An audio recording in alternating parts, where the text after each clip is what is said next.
Jueves 14 de agosto de 2025. Tres mensajes del Evangelio de hoy, tomado del Evangelio de San Mateo desde el capítulo 18, versículo 21, hasta el capítulo 19, versículo 1. En aquel tiempo se adelantó Pedro y preguntó a Jesús: Señor, si mi hermano me ofende, ¿cuántas veces le tengo que perdonar? ¿Hasta 7 veces? Jesús le contesta: No te digo hasta 7 veces, sino hasta 70 veces 7. Y a propósito de esto, el reino de los cielos se parece a un rey que quiso ajustar cuentas con sus empleados. Al empezar a ajustarlas, le presentaron uno que debía 10,000 talentos. Como no tenía con qué pagar, el Señor mandó que lo vendieran a él con su mujer y sus hijos y todas sus posesiones, y que pagara así. El empleado, arrojándose a sus pies, le suplicaba diciendo: Ten paciencia conmigo y te lo pagaré todo. El Señor tuvo lástima de aquel empleado y lo dejó marchar, perdonándole la deuda. Pero al salir, el empleado aquel encontró a uno de sus compañeros que le debía 100 denarios y agarrándolo lo estrangulaba diciendo: Págame lo que me debes. El compañero, arrojándose a sus pies, le rogaba diciendo: Ten paciencia conmigo y te lo pagaré. Pero él se negó y fue y lo metió en la cárcel hasta que pagara lo que debía. Sus compañeros, al ver lo ocurrido, quedaron consternados y fueron a contarle a su señor todo lo sucedido. Entonces el Señor los llamó y le dijo: Siervo malvado, toda aquella deuda te la perdoné porque me lo pediste. ¿No debías tú también tener compasión de tu compañero como yo tuve compasión de ti? Y el Señor, indignado, lo entregó a los verdugos hasta que pagara toda la deuda. Lo mismo hará con vosotros mi Padre del cielo, si cada cual no perdona de corazón a su hermano. Cuando acabó Jesús estas palabras, partió de Galilea y vino a la región de Judea, al otro lado del Jordán. Palabra del Señor, gloria a ti, Señor Jesús. Queridos amigos, el tema del perdón. ¿Cuán necesario es este tema para nosotros? A todos nos han ofendido alguna vez, y de alguna manera todos hemos llegado a sentir resentimiento. Y hemos experimentado que todo resentimiento, toda rabia, todo odio termina convirtiéndose en algo que nos destruye. El perdón, en cambio, es sanador. El perdón es un bálsamo que sana el corazón. Y a veces pensamos que debemos perdonar al otro porque pobrecito el otro, cuando en realidad el perdón al primero que beneficia es al que perdona. Alguien decía que el perdón es 2 veces bendito, porque bendice a quien perdona y bendice a quien es perdonado.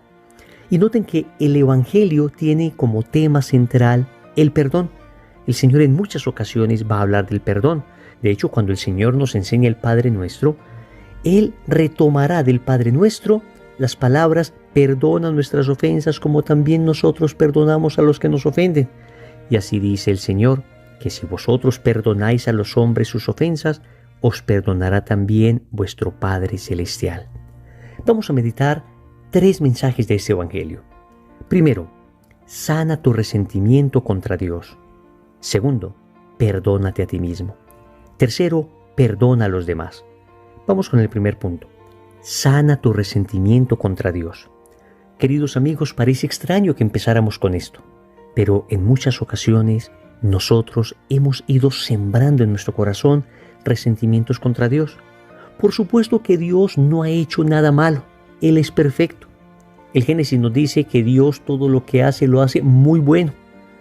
Pero muchas veces nosotros culpamos a Dios de las cosas y pensamos que en ocasiones Dios hace cosas malas para nosotros, como si Dios nos llegara a odiar. He escuchado a personas sufriendo bastante que me dicen: Wilson, parece que Dios me odiara. Pero escuchemos lo que dice el libro de la sabiduría en el capítulo 11, versículos del 24 al 26. Dios, amas todos los seres y nada de lo que hiciste aborreces, pues si algo odiases, no lo hubieras creado. Queridos amigos, Dios nos ama. Si Dios fuera a aborrecer a alguien, pues simplemente no lo hubiera creado. De manera que lo primero que debemos hacer es quitarnos esa imagen deformada que en ocasiones nos han creado de Dios, como si Dios fuera alguien malvado que nos quiere hacer daño. Y le echamos la culpa a Dios. ¿Por qué Dios permitió que pasara esto? ¿Por qué aquel accidente? ¿Por qué aquella enfermedad? ¿Por qué a nosotros si somos tan buenos? sanemos esa imagen distorsionada de Dios que nos hace pensar que Dios está repartiendo desgracias a diestra y siniestra. Amigos, es cierto que sufrimos, pero esto no es culpa de Dios. Más bien, la Biblia nos enseña que Dios nos había creado para no sufrir, nos había creado en un paraíso perfecto. Y sin embargo, la libertad de nuestros primeros padres terminó arruinando ese paraíso. Y nosotros heredamos las consecuencias de ese pecado de nuestros primeros padres. Y en el pecado encontramos la raíz de todos nuestros males. Viene Cristo, nos redime, y sin embargo la redención de Cristo sigue aplicándose permanentemente en nosotros. Los frutos de la redención se siguen aplicando hasta que finalmente nuestro Señor venga y todo dolor se acabará. Su segunda venida marcará el fin definitivo del dolor. Pero mientras tanto sufrimos y no es culpa de Dios. Es cierto que Dios permite esto. El catecismo dice que lo permite porque Dios de un mal saca un bien mayor, pero además porque Dios nos ha dado libertad y en esa libertad, de la cual abusamos muchas veces, podemos terminar hiriéndonos e hiriendo a los demás. Pero entonces saquemos de nuestro corazón todo resentimiento que tengamos contra Dios, limpiemos toda imagen distorsionada que tengamos de nuestro Padre. Al contrario, Él es un Padre bueno, amoroso, dulce. Es el Padre de la parábola del Hijo Pródigo, el Padre que espera que regreses, incluso herido por haberle desobedecido, y te espera para sanarte, para perdonarte, para ponerte un nuevo vestido, para ponerte el anillo, sandalias, para matar el becerro cebado. Es el Padre que te ama y que te espera. Segundo, perdónate a ti mismo. Amigos, tal vez es más difícil perdonarnos a nosotros mismos que perdonar a los que nos han hecho daño. Muchas veces con el que menos compasión tenemos es con nosotros mismos. Y si Dios nos ha perdonado, si en su infinita bondad y misericordia Él nos perdona, ¿quiénes somos tú y yo para no perdonarnos? En ocasiones odiamos lo que somos y al odiar lo que somos terminamos odiando a nuestro Creador, porque lo que somos no es producto de nosotros, lo que somos es producto de quien nos creó. Si tú te odias a ti mismo, en el fondo le estás diciendo a Dios: te equivocaste, me hiciste mal y te odio a ti también. Miren qué desgracia, miren qué tristeza. Y en la raíz de muchos odios contra nosotros mismos se encuentran dos posiciones. A veces no aceptamos lo que no podemos cambiar y en ocasiones no cambiamos lo que no podemos aceptar. Vamos a desenredar esto. Lo primero es que en ocasiones no aceptamos lo que no podemos cambiar y eso nos genera odio contra nosotros mismos. Hay cosas que no podemos cambiar. Tu estatura, por ejemplo, es así. Y en ocasiones te odias por tu estatura, te odias por tu aspecto físico, te odias por la familia con quien vives, te odias por, qué sé yo, el lugar donde naciste. Son cosas que difícilmente podemos cambiar. Y el no aceptar estas cosas nos genera un conflicto interior que nos lleva a despreciarnos. Por otra parte, en muchas ocasiones nos odiamos por no cambiar aquello que no deberíamos aceptar. Entonces, ya nos referimos a acciones morales, nos referimos a pecados, por ejemplo, que hemos cometido.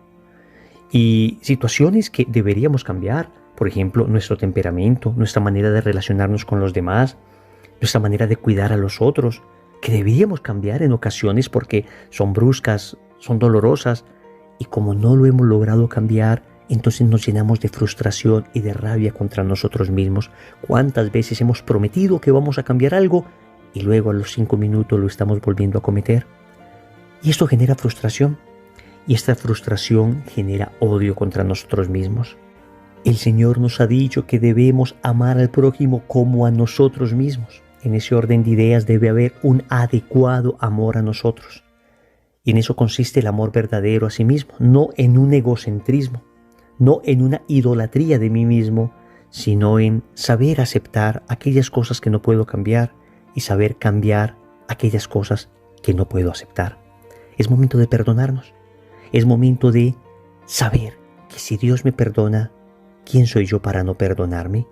Es momento de entenderme redimido por Cristo. Es momento de saber que esos pecados que cometí ya están perdonados si es que los confesé en el sacramento de la reconciliación. Es momento de entender que Dios me ama más allá de mi debilidad y que me da la gracia para transformarla, y que los errores del pasado ya no los puedo cambiar, pero sí que puedo aprender de ellos para no volver a cometerlos en el futuro. De entender que en muchas ocasiones Dios permitió esos errores del pasado, esos pecados del pasado, para aprender a ser más misericordioso, para aprender a ser más humilde, para aprender a ser más compasivo con los demás. Perdónate a ti mismo. Tercero, perdona a los demás. Y aquí nos vamos a la parábola que propone el Señor en el Evangelio respondiendo a Pedro. La parábola del siervo sin entrañas. Y es que en muchas ocasiones nosotros pensamos que cuando alguien nos ofende, lo lógico sería devolver la ofensa. Esa es la ley del talión. Ojo por ojo, diente por diente. Pero el Señor nos enseña con esta parábola una lógica distinta. Y es la siguiente. El rey, por supuesto, es Dios. A quien le perdona, por supuesto, es a mí. Y si Dios me perdona a mí una cuenta tan grande, 10,000 talentos es una cuenta exorbitante, ¿cómo es que yo no soy capaz de perdonar al otro el daño que me ha hecho? 100 denarios. 100 denarios en proporción a 10,000 talentos es una ínfima cantidad. Para que nos hagamos una idea, la proporción entre 10,000 talentos y 100 denarios sería más o menos la diferencia que hay entre 6 millones de dólares, que serían los 10,000 talentos, y $100, que serían los 100 denarios. Amigos, estamos hablando de una mínima cantidad. Mínima. Y sin embargo, Dios nos perdona esa enorme cantidad y nosotros no somos capaces de perdonar esa mínima cantidad a los demás. Cualquier falta que cometan contra mí es infinitamente inferior a cualquier falta que yo haya cometido contra Dios. Y sin embargo, Dios me perdona a mí. Entonces, en la lógica de Dios, yo debo perdonar a los que me han hecho daño. ¿Y cómo se hace esto? Lo primero es aprender a excusar al otro. No es a justificar al otro, no es a decir que lo que el otro hizo está bien, pero es tal vez a matizar las acciones que el otro ha hecho. Entender que muchas veces el otro hizo esto por su rabia, por la formación que tiene, que no tuvo la bendición de tener la formación que yo tuve. Tratar de excusarlo. Repito, no estoy diciendo que lo que el otro haga contra mí sea algo bueno, pero sí tratar de excusarlo. Tenemos también que entender que somos víctimas de víctimas. Cuando alguien nos ofende, seguramente esa persona también tiene el corazón herido y debe ser sanado. Hay que aprender a orar por las personas que nos han hecho daño. En ocasiones no es fácil perdonarlos al instante, pero si vamos orando por ellos, Dios va cambiando nuestro corazón. Luego, para perdonarlos debemos tratar de revivir ese momento que nos ocasionó odio, pero con Cristo. Revivirlo con Cristo. Nosotros odiamos porque los acontecimientos dolorosos los vivimos con rabia, los vivimos solos. Cuando esos momentos se viven con Cristo, entonces aprende uno a ofrecer el dolor. Debemos aprender a perdonar y también a reconciliarnos con la persona en la medida en que sea posible. Perdonar es sacar todo odio del corazón y reconciliarnos es volver a establecer la relación con la persona, repito, en la medida de lo posible. Ciertamente habrá situaciones donde será muy difícil restablecer la relación con esa persona. Las condiciones muchas veces no se prestan. Tal vez la otra persona sigue representando un peligro físico, moral para mí, para los míos. En ese sentido, debería perdonarlo de corazón, aunque no me pueda reconciliar todavía con esa persona hasta que esa persona no cambie, no se convierta. Pero cuando sí se puede hacer, tratemos de perdonar y reconciliar además. ¿Y cómo hacer esto? ¿Cómo perdonar? Lo primero es tomar una decisión. Amigos, esto no es un sentimiento. Esto no es simplemente siento algo bonito y deseo perdonarte. No, lo primero es tomar la decisión, aunque a veces todavía se sienta dolor. Pero yo digo, Jesús, si tú me perdonaste, ¿quién soy yo para no perdonar al prójimo? Tomo la decisión de perdonar. A veces el dolor sigue, pero ¿cómo se sana ese dolor? Pidiendo a Cristo la gracia. A través de la oración, a través de la vida sacramental, a través de la confesión frecuente, se debe pedir la gracia de perdonar. Y voy concluyendo con esto. Amigos, solos no somos capaces de perdonar, pero con la gracia de Dios podemos perdonarlo todo. Hay que suplicar la gracia. Oremos. Amado Señor, con la fuerza de tu Espíritu, hoy sanas todo resentimiento injusto que tenga contra ti. Sé que eres un Padre amoroso y bueno, Sé que todo lo permites para mi bien. Por eso, Señor, hoy soy liberado de todo resentimiento. También me perdono a mí mismo por todas las veces en que no he sabido aceptar aquello que no puedo cambiar y por aquellas veces en que no he podido cambiar aquello que no puedo aceptar. Finalmente, perdono de todo corazón a todas las personas que me han hecho daño. Tú, Señor, perdonaste en la cruz a quienes te crucificaban. Yo, con la fuerza de tu Espíritu, también perdono a los que me han hecho daño. Señor, dame lo que me pides y pídeme lo que quieras. Amén. Recordemos entonces. Primero, sana tu resentimiento contra Dios. Segundo, perdónate a ti mismo. Tercero, perdona a los demás. Compromiso. En el rosario de hoy vamos a pedir la gracia de perdonar a quienes nos han ofendido. En el nombre del Padre, y del Hijo, y del Espíritu Santo. Amén.